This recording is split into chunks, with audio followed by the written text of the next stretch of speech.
शिक्षणाला वयाची मर्यादा नसते हे पुन्हा एकदा सिद्ध झालंय। वयाच्या 68व्या वर्षी मंगला ठोके यांनी 12वीची परीक्षा उत्तीर्ण केली आहे। त्या आपल्यासोबत आहे, आपण त्यांच्याशी बातचीत करूया।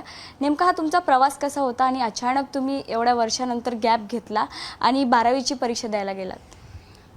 12वीची परीक्षा द्यायला गेलं म्हणजे माझं एक स्वप्न होतं आणि एक जिद्द होते की मला काही करून 10वी आणि 12वी करायचीच। ह्या दृष्टिकोनातून मी माझा पाऊल उचललं आणि पुढे करण्याचा प्रयत्न केला, बाकी काही नाही। हे तुम्ही शिक्षण घेताना तुम्हाला कुठल्या अडचणी आल्यात? कोणतीही अडचण नाही आली।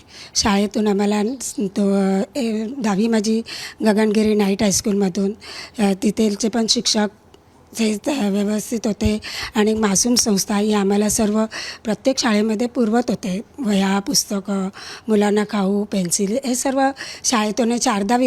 नंतर शारदा नाईट हायस्कूलमध्ये 12वीचं मी हे दिला। शाळेमध्ये कॉलेजला जात होते, तिथेही आम्हाला शिक्षक कोणते Sonawane sir, Datta Sonawane sir, Sontakke sir, Umap sir आणि इतर शिक्षकांचंही आम्हाला चांगलं मार्गदर्शन मिळालं। गणेश सर। हां, बोला। एवढ्या वर्षानंतर तुम्ही अचानक 12वीची परीक्षा द्यायला गेलात। कोणती पुस्तके असेल, इंग्लिशचा विषय असेल, गणित असेल, हे विषय तुम्हाला अभ्यास करायला जमलं कसं? हे जमलं म्हणजे एक सांगू, ह्या शिक्षकांनी म्हणजे ज्यावेळेला शिकवत गेले ना, तर आम्हाला थोडंसं अवघड वाटलं, पण नंतर ना खूप छान वाटलं की आपण कशा पद्धतीने अभ्यास केला पाहिजे, कशा पद्धतीने ते शिकवताना आम्ही आमचं सर्व एक हे करून घ्यायचं आहे, बाकी काय। कुटुंबातील व्यक्तींनी तुम्हाला म्हणजे तुम्हाला सपोर्ट केला का? कुटुंबातील व्यक्तींनी? माझ्या भाची कन्याने सपोर्ट केला।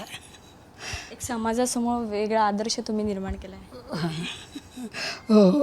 तुमच्या चेहऱ्यावर एक हास्य दिसते आम्हाला। थोडंसं सुखाचं, थोडं दुःखाचं, कारण इतक्या वर्षामध्ये आज काहीच नाही करता आलं, पण ते एक मी माझं हे केलं, काय अस्तित्वात हे करते, बाकी काही नाही मला। खरं तर पाहायला गेलं तर शिकण्यासाठी वयोमर्यादा नसते आणि जिद्द, मेहनत जर आपल्यामध्ये असेल तर आपण कुठली पण परीक्षा असो किंवा कुठली पण गोष्ट असो ती आपण पूर्ण करू शकतो, असं या माध्यमातून आपल्याला समजलं आहे। कॅमेरामॅन अरविंदसोबत साक्षी यादव, साम TV, मुंबई।